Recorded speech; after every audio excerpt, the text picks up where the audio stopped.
violent video games can cause an increase of aggression in people. This topic should be important to you because playing violent video games can either help relieve stress and be a form of escape or cause aggression. Playing violent video games has several pros and cons. To illustrate this, we will look at the cons of playing these games, a few pros, and the impact of playing higher maturity games can have on this popular pastime. To begin, we will be looking at the cons of playing these types of games.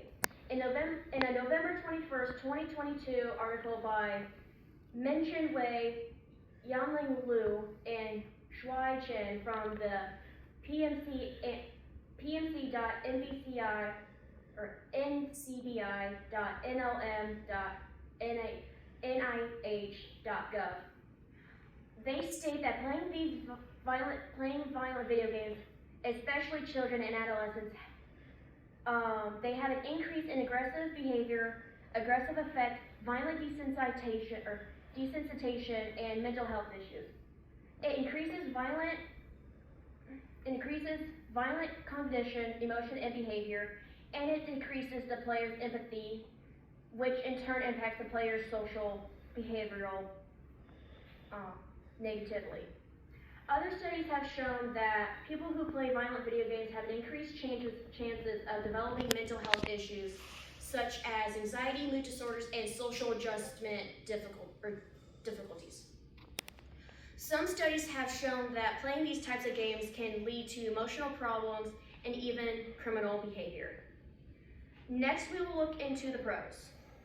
In a January 14th article by Isabel Granick, Adam Lobel, and Rutger C.M.E. Engels, they state that the gaming is one of the most efficient and effective ways to where children can generate positive emotions, and several studies have shown a causal relation between playing preferred games and improved mood and or increased positive emotions in people.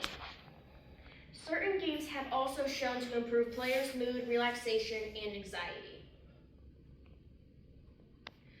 But these bursts of positive emotions dissipate as quickly as they form, leading to people playing video games for longer periods of time to keep those emotions. With positive emotions, they also come up with negative emotions like frustration, anxiety, and sadness.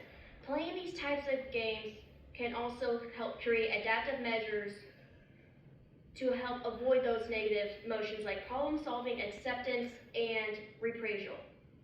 And some games reward players for completing missions, and it gives the players a sense of happiness and achievement. Finally, we will look into how ESRB ratings have a huge impact on this popular pastime. In an article that does not have a publication date or author on esrb.org, there are 8 different types of rating groups, or types of ratings for games. The first one is rated E for everyone, meaning that it is meant for anyone, for any age group. The second one is rated everyone 10 plus, meaning that it is meant for people ages 10 and up. The third rating is teen, is rated teen, meaning that it's meant for teens and up.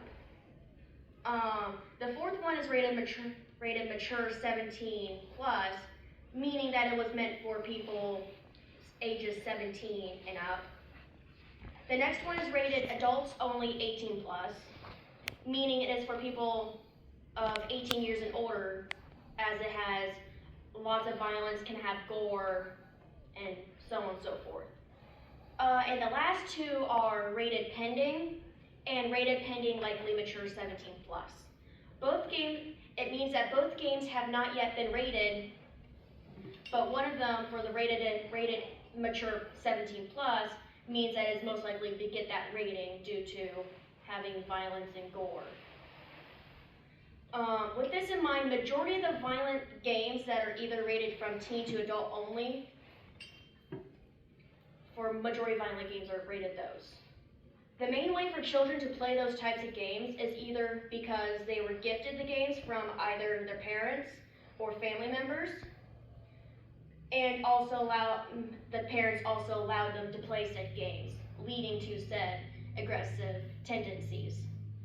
There are many factors to put into play on what causes aggression in children. The difficulty of games can also be a source, as harder games can cause higher frustration due to them not being able to progress the game, but game developers try to match game puzzles and difficulty to age-related playing abilities, but all kids develop differently, which leads to games being either too easy or too hard, and with it being either too easy or too hard, it can still lead to frustration, and children playing mature rated games can lead to increased aggression or behavior issues. Because even for me, if I play games that are too hard or too easy, I also get frustrated as well. Because who wants to play a game that's too easy? And playing games that are too hard and can't progress, it's not fun either. And in conclusion, playing violent video games has several pros and cons.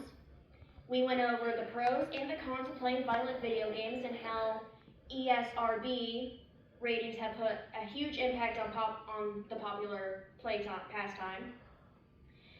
And from what we went over, playing these types of games can both be a problem in younger children, but also can be beneficial in emotional and social situations, and how the ESRB ratings impact children when they play games not meant for their age group, which means that children really should not play games that is not meant for their age group, because it can lead to aggression and also traumatize said children too.